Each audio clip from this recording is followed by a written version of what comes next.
Welcome to You're Cordially Invited, the show that brings you candid and informal interviews with some of the best wedding professionals in the Washington, D.C. metro area.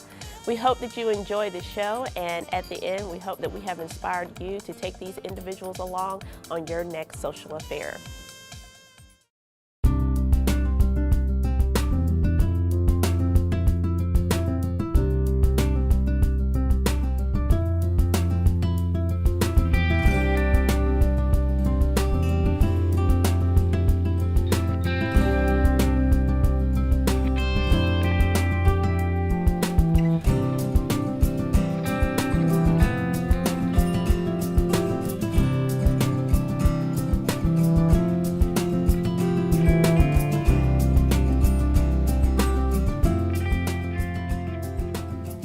Welcome to You're Cordially Invited. I am your host, Tara Melvin, and today we have some special guests in our studio. Today we're going to do things a little differently. I have in the studio with me some very, very lovely ladies that I highly respect in the wedding industry. They are my colleagues. They are my people that I lean on that are wedding planners in the industry, and I would like to welcome them today, and we'll go through each one of them so I can introduce them to you. First, we have Miss Susan Smith of Simply Elegant Weddings. Yes. Then we have Miss Tyler Fitzhugh of Voila Events. And then we have Miss Marilyn Patterson of Joyous Events.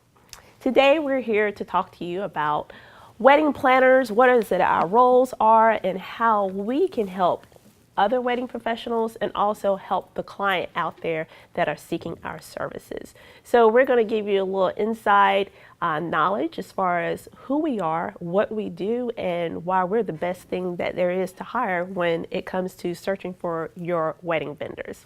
So, hi ladies, how are you? Good. How are you? Good. Thank you for being here today. You all look lovely, as always. As always, you're welcome.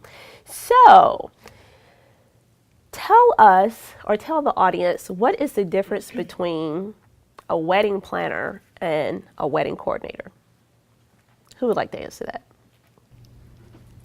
Don't be shy. Marilyn. Well, I'll start. Typically, the terms tend to be somewhat interchangeable, and there's a lot of confusion out there in the industry, or not in the industry, but with individuals who are looking. But a planner typically is more involved with from the beginning through the end, planning through execution. A coordinator comes in and is more engaged in logistics and bringing you through the end of the process. Okay. And as far as our companies or our professionalism, we can do either or depending on what services that a client hires us for, correct? Absolutely. Yes. Okay. And as far as, let's clear up another difference here. What is the difference between a wedding planner and the event manager or the professional wedding planner that's on site at a hotel? I'll go. Okay. Well, They're not really shy. the on-site person at a venue is more involved with the venue and the activities that go on, with their staff and with setting up their space. And the planner is more involved with the overall, all the vendors, with the overall event, and specifically with the client, and being an advocate for the client to make sure that everything is coordinated between that site person at the venue and the bride or event person. So basically, a wedding planner, we're their firm start to finish, and we're handling not just the angles of the venue itself, but we're there to coordinate everything outside of the venue and also coordinating with all of the other wedding professionals that are being involved in the day of the event. And all the details as well. Okay. So that your client that comes to you and says, oh, my venue says I don't need a wedding planner, what do you say? I say, no, that's not true. But nicer than that. But yes, if you meet with a venue, they're going to put you in touch with a catering sales manager who's going to sell you the space. And then they will have a venue site person the day of your event, but they will be handling their, catering staff or, their setting up their tables and things that are related to their specific venue, making sure that people load in properly, load out on time, not concerned as much with the logistics of the wedding, not concerned with the bride necessarily, and her details that she's specifically looking for, as we are looking for how to please her and what specifically she's asked us to do. Okay. And also another thing that's out there within the industry, your client comes to you and says, oh, my DJ says I don't need a wedding planner. I'll be the coordinator, or I'll be the one that will create the timeline for you. What is your response to that statement? That's just so not true. I mean, they may be able to help you determine a timeline, but really, they're not going to help you bustle your dress. They're not going to help you get a stain out of your dress. They're not going to load the presents in the car at the end of the night. I mean, it goes on and on and on, and they're not going to be at the rehearsal. So while they can, I believe, help you determine a timeline, that's pretty much where it ends. And we would just take care of everything else. Yeah, I would take it a step further than that and say that the DJ may be able to help with, the main event items, such as, cake cutting or whatever. But like Susan said, they're not going to give you an entire day itinerary as a wedding planner would, what time to start getting ready and things like that. The DJ will not have any involvement with, the getting ready process at all. And what is your response when your client says, shouldn't the vendors be able to manage themselves since they work weddings all the time? I'll take that one. Though that is true, because in each instance, your objective should be to get the most qualified wedding professional that you can afford to hire, and they have done this before. You hope that they have good credentials and experience. You still need to have someone who is your go-to person that is responsible to ensure that everyone does what they have indicated that they will do. Checking contracts, ensuring that your understanding from the time in which you book them, the contract that was signed, that is delivered on the day of the wedding. So, kind of summarizing, we've kind of talked about the differences between the wedding planner, event manager. Why should a bride hire a professional wedding planner? To piggyback on a term that Tyler used, as an advocate. The wedding planner is the advocate for the bride and the groom. They are ensuring that their wishes are delivered. They are the go-between that couple and everyone else on that day. They are a buffer. They also help to guide the process to ensure that they are not overspending on things that might look and sound really nice but aren't really necessary. All that's glitter is gold, but it's not necessary. But the bride needs to hire the wedding planner, coordinator, manager, whichever terminology is out there, that person that serves as an advocate for them. Okay. And how do you, ladies, as wedding planners, you're seen as the go-to person once that bride hires you. How do you ensure to them that you're getting the right wedding professionals, other wedding professionals for them? How do you get your preferred, I wouldn't say preferred, but your list of other wedding professionals out there that you work with and you know that they're going to provide reliable service? So I do a variety of things. Of course, I go to networking events. I try to meet as many people as possible, so I know just from meeting them whether or not I think they would be a good fit for my clients. But I also, as time goes on, and I've been doing this for quite a few years, I have a list of people that I have worked with that I know are reliable. They run a good business, they're ethical, and they will make sure that they do the best job possible for my clients. But when I'm very specifically trying to match up a particular client with a vendor, it also depends on what their budget is, what their vision is, and will they connect with the vendor, because I think that actually is very important as well. And then I can say, but I've worked with this person before and I know they're going to do a good job for you. Okay.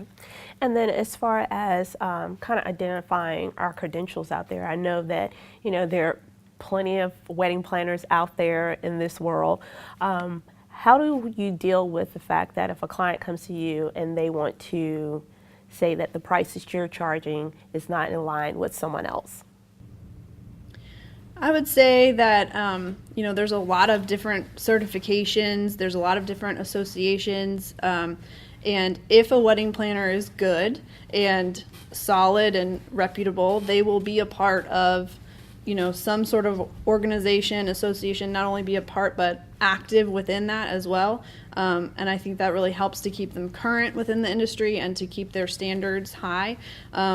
In addition to that, I think, if you have certifications, if you've done coursework, if you've graduated with an event management degree, you've spent money in investing in yourself, in your own education, in your own, knowledge of the industry and wedding planning. So, that's value. And, if a planner has those things, then I think they're certainly justified in explaining that to the couple that, look, I've really worked hard to achieve my status in the industry, and I've, achieved this value that I'm asking of you to invest in your wedding. Okay.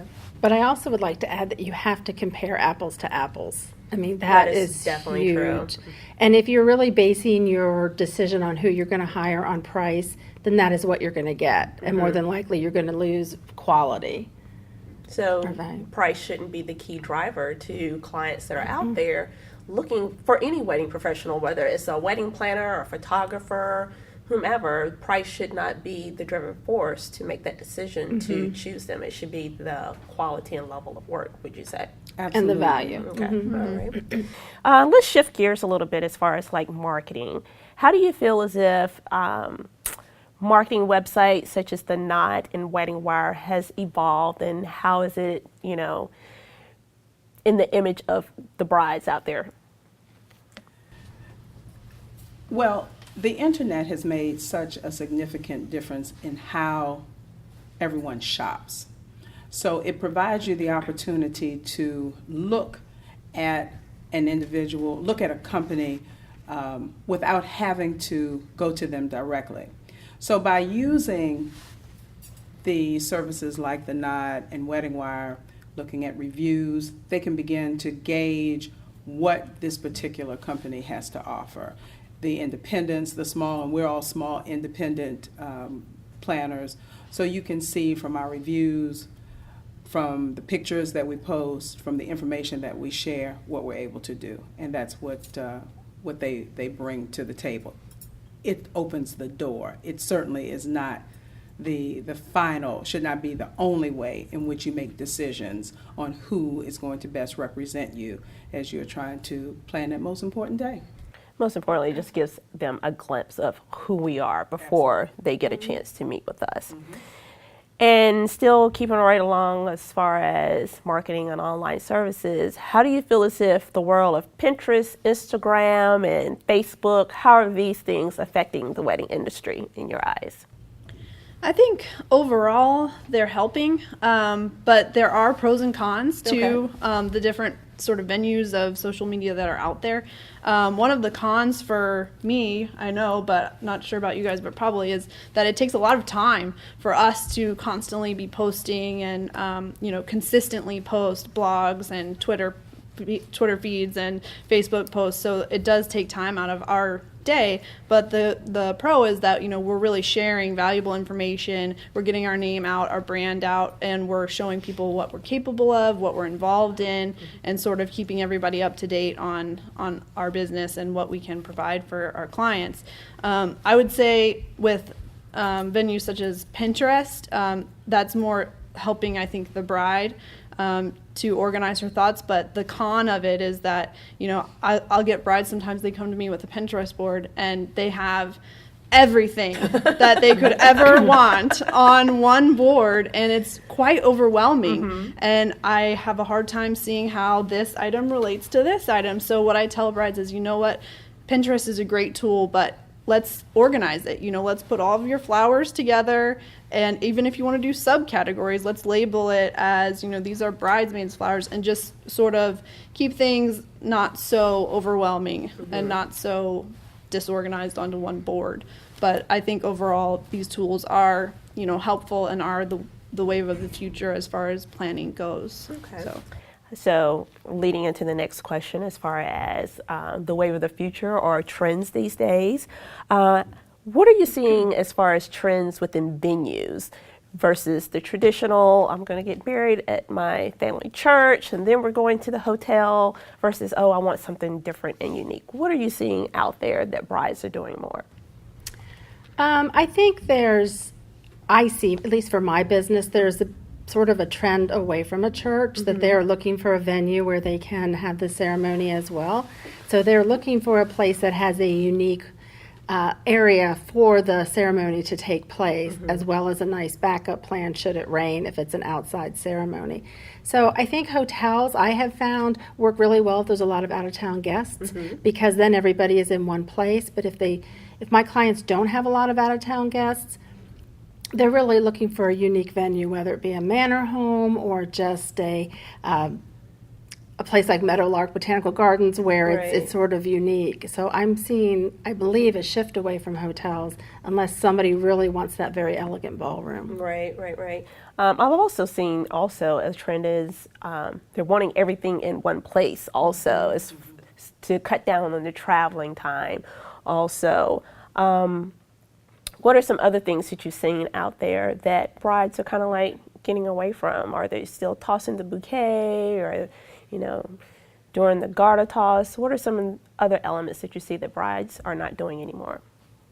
I'm seeing a little bit of shift away from cutting the cake. I'm seeing dessert buffets that are very popular if the bride and groom do not like or do not want wedding cake, but they still want something sweet. They can do, some kind of, I've seen ice cream sundae buffets, lots of different things, along those lines. I'm also seeing a very active groom. I know that was my next question. Okay, Susan. sorry. No, go ahead. No, they're very involved. That is my question. Like, how involved are you seeing the groom these days? I'm seeing them very involved, and in some cases, I work with the groom and CC the bride on emails. Oh, wow. It's a divide and conquer situation. If the groom has a little more time, and at least up front when we start, I may work with him and preview all the venues, and then she may come in at the end and sort of make the final decision. The groom is always very interested, the most, in my opinion, in the food and the music. Yes. Flowers don't mean anything to him necessarily, or the color of the linens. So a lot of the details are more left to the bride. But other than that, the groom, at least in my case, many times they're contributing financially. Okay. And so they want to say and what their wedding day is going to be like also. And as far as you just, that last comment that you made, are we seeing more and more now that it is just the bride and groom paying for the wedding? It's no longer the mom and dad, financing the wedding. So that's why we are seeing the groom having a little bit more input into this? They certainly are having more input. I tend to deal with a more mature couple. They're 35 and older. Their demographic has them in a different place professionally. So yes, the bride and the groom are paying. There may be other contributors who are making impacts in one way or another. So they might have an aunt who's picking up the cost of the flowers, or a friend who's picking up the cost of something else because that's their gift. But the groom, because he is now putting a lot more into it, is certainly making sure that his voice is heard. He wants to know where his money is going. Where is his money going? And it's not, there used to be a time when the groom basically managed the music and the limo service. And the honeymoon. And I'm seeing them a little less involved in that, and the bride picking up more with the honeymoon as far as the location and what's going on. But grooms are a lot more engaged. I agree. I've had 2 weddings actually where I was primarily working with the groom the entire wedding, and I barely saw the bride until the wedding. So Wow. They're much, much more involved. And are we doing anything special to accommodate these grooms since they are becoming a little bit more involved, or do we just treat them like the client and just making them aware and more informed and just keeping them engaged? I mean, I very specifically ask them what is important to them. And it's really the same questions that I would ask the bride. So if I'm asking her, what is important on your wedding day, or what are the deal breakers? And she'll tell me, and I'll say to the groom is, what do you think, or what's important to you? And they always have an answer for me. They do know what they want. So it's basically making sure that they're involved and making their voices to be heard. Okay. And what do you see as the future of wedding planning? Well, one of the trends in the way of wedding planning that we were talking about has to do with the amount of time in the length of the planning process. The process used to be a year across the board. You need a year to plan your wedding. With the advent of the internet and how quickly things happen as a result of the internet, that planning process seems to be getting shorter and shorter, at least from the point where they begin to seriously plan and engage wedding vendors. They may be thinking about it, they may be engaged to one another, but they start taking action. I'm seeing, 6-9 months. I've done as short as 4 months. Oh, wow. I had a bride just a few weeks ago, last week, wanted to get married on Mother's Day weekend. It was 3 weeks away. And she wanted me to come in. And we had a previous conversation, but she was reintroducing me with a 3-week window. Wow. So how far out in advance, and this is a question to each of you, how far in advance should a client contact you for full service planning? We know What would you you like? What is the time frame that you would like for them to contact you? I would say as soon as they know that they need some assistance. As soon as you know.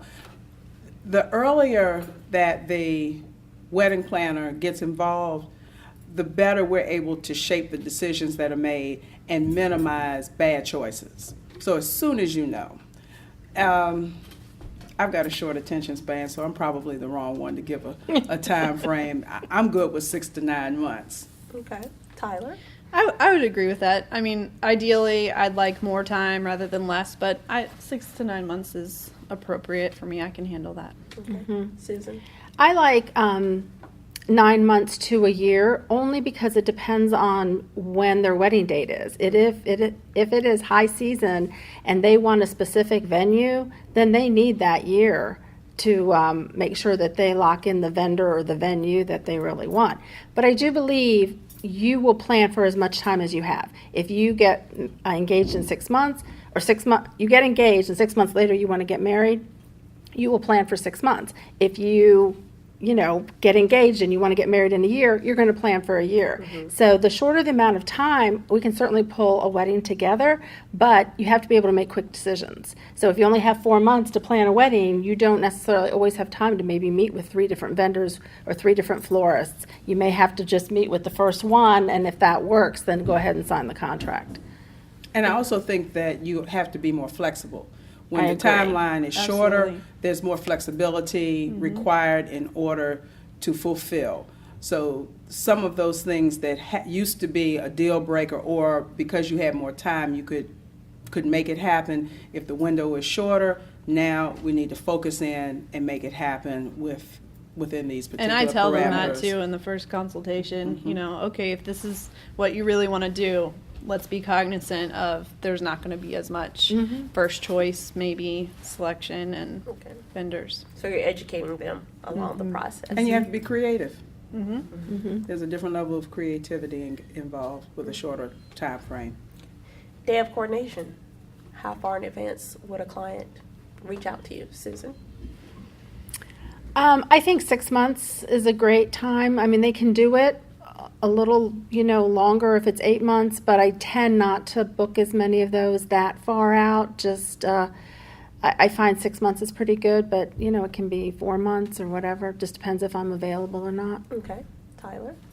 I would say I usually get contacted 4 to 6 months in between, but I have done day of coordination for 2 month mark. So it can be done, but it's not is not preferred because it's having to cram so much into a smaller time frame. So 4 to 6 months is probably my ideal.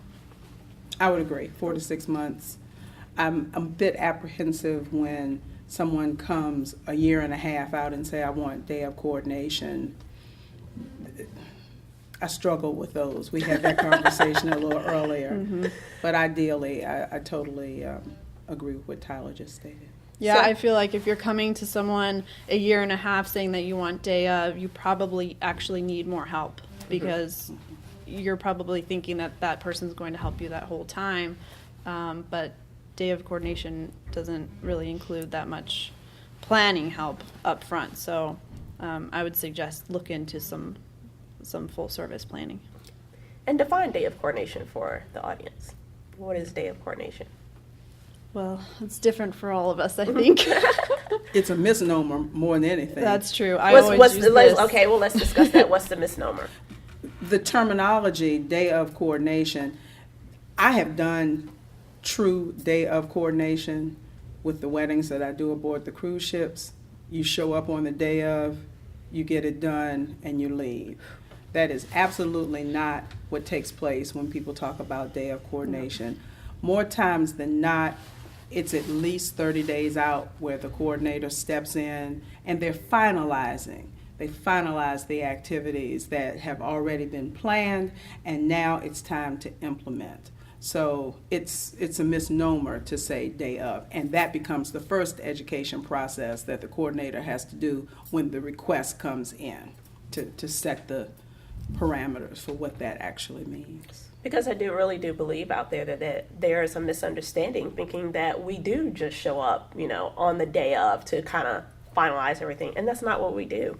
We are, especially if they do hire you to 3 months out, you want as much detailed information about what they have planned as much as possible. So that way, when it comes time for their wedding, you're not like crunching and trying to get things organized for their event. I mean, just like anything in life, any profession, you don't show up unprepared. If you're a football player, you go to your practices. If you're a doctor, you go to doctor school. If you're a lawyer, you prepare your case. You can't just show up and magically, pull everything together and make it go well. And it does take time to do that. And, it is a shame that people use that term, and even we've been using the term, which just sort of perpetuates it. And I think part of the problem with the term is that it sort of devalues what we do in such a way that it makes it appear that the cost should be so much less because we're only there on the day of the wedding.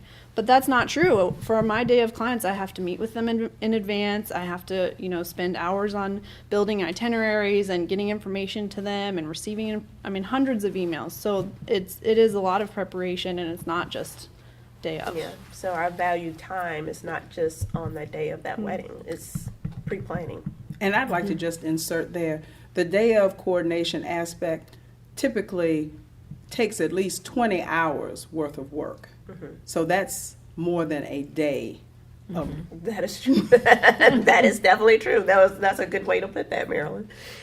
And as far as the services that you ladies provide, what has been some unique experiences for you? Favorite wedding? Favorite wedding? Wow, I'm a pass. I have to think on that one. Oh, Susan. They're all that fabulous, right? Exactly. Exactly. No, I'm always happiest, and I feel like the wedding has gone well when the bride and groom are so happy and they're relaxed and they're enjoying the day. And so when I look back at all the weddings I've done, those couples that really just understand that this is about their love and not necessarily the exact perfect favor that has to be on the table, but it's about their connection and their relationship. Those weddings, to me, are always more special, and they always go more smoothly because they understand the big picture and they're not upset that maybe the flowers were not the exact color of pink that they thought it was going to be. As far as unique ones, I've had a lot. I had a Michael Jackson themed wedding. Oh my goodness. Oh yeah, we had Michael Jackson show up, even though he had already died. He came from the dead, but he did. We had the processional in such a way that all the bridesmaids came down the aisle, and right before the bride was going to come, he walked down the aisle and slipped in very quickly, and we Oh, had my a chair goodness. designated for him. And but she was a huge Michael Jackson Oh, okay. fan, and so That was we very did unique. that. Very Yeah, memorable. it Tyler? was. I would say, well, kind of piggybacking off of what Susan said, agreed. Every wedding that the couple is relaxed and at peace and enjoying their day, I know that it's a success in my mind, and I've, done my job, and I can feel proud about that. But I would say my favorite one was probably this past February. I did a wedding for a friend, and she got married in Phoenix, Arizona, which I love Phoenix. And so, to be able to travel and do a wedding was so much fun. And then in addition to that, they got great photographs in the desert, and they had a wonderful cocktail hour outside, and the weather was perfect, and they had, just really unique touches to their day. Her dog actually was peeking its little face out of the cake and icing. So very, just a nice special day that was very memorable for me. Okay. My turn. Yes, Marilyn, your turn. The I can't compete with Michael Jackson at all. But I did have the wedding that I did full service coordination for. That was 4 months in the planning process, was simply beautiful.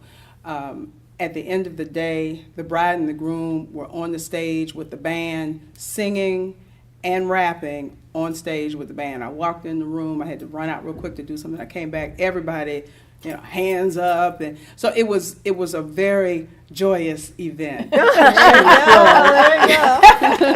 That is wonderful. That's wonderful. And as far as you've talked about weddings that you've planned, what you've seen that's going on in the industry, last question, what is it that you're seeing that brides are spending less on for their weddings? Everything. No. That's true. Oh. Less on flowers, looking for more unique ways to do centerpieces and decorations, and doing that by selecting locations that have more intrinsic beauty built in so that the flowers are not the focal point. That's one that I've seen. I would agree with that. Mm-hmm. Ladies, do you have anything else to piggyback on what Marilyn said? This is along those lines, but I'm just seeing smaller bridal parties. It's really coming down to the important people in their life, and not just necessarily having 6 bridesmaids because he has 6 groomsmen. So sometimes I'm seeing 1 or 2. Occasionally, there haven't been any. Yeah. Very seldom, but that's true as well. So that also, makes the flowers cheaper and Makes things a little bit more affordable. it does. It seems more intimate too. I know I did a couple of weddings last year where it was the bride and groom, and then the best man and maid of honor, or Yeah. it was just the bride and groom Yeah. that were up there. So gone are the days of the long Yeah. wedding party.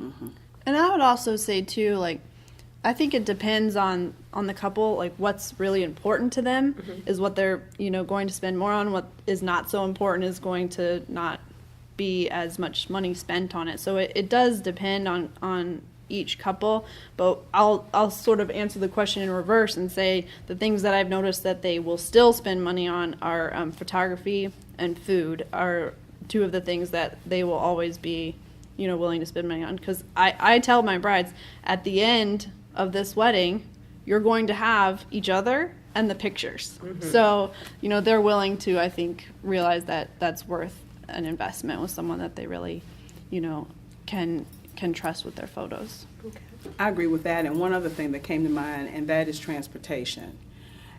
Transportation, because they're moving more toward the single venue for what I'm saying, more single venue. So less being spent in moving people from one venue to the next because everything has been co-located in one venue.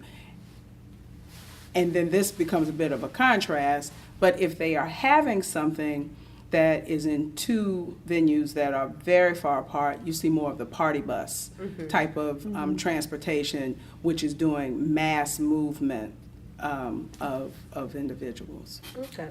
right, wonderful. Well, ladies, you all have provided such great insight today, and I hope that those people that are out there and are viewing this, that you have gained some knowledgeable information about wedding planners and why we're out there. And before we go, can we just tell everyone where you're located and how can they find you? Marilyn? Marilyn Patterson. My company is Joyous Events. I'm located in historic Alexandria, Virginia. My telephone number 703-229-6569, and it's joyousevents.com. Tyler? Thank you. I'm Tyler Fitzhugh of Voila Event Studio. I'm located in Great Falls, Virginia, and my phone number is 571-337-0719. I love that because it's so like, sing-song. And then my website address is www.voilaeventstudio.com. And Susan? And I'm Susan Smith, Simply Elegant Weddings in McLean, Virginia, and my website is www.simplyelegantbysusan.com, and my number is 571-263-9500. Thank you, ladies. Thank you for joining us today.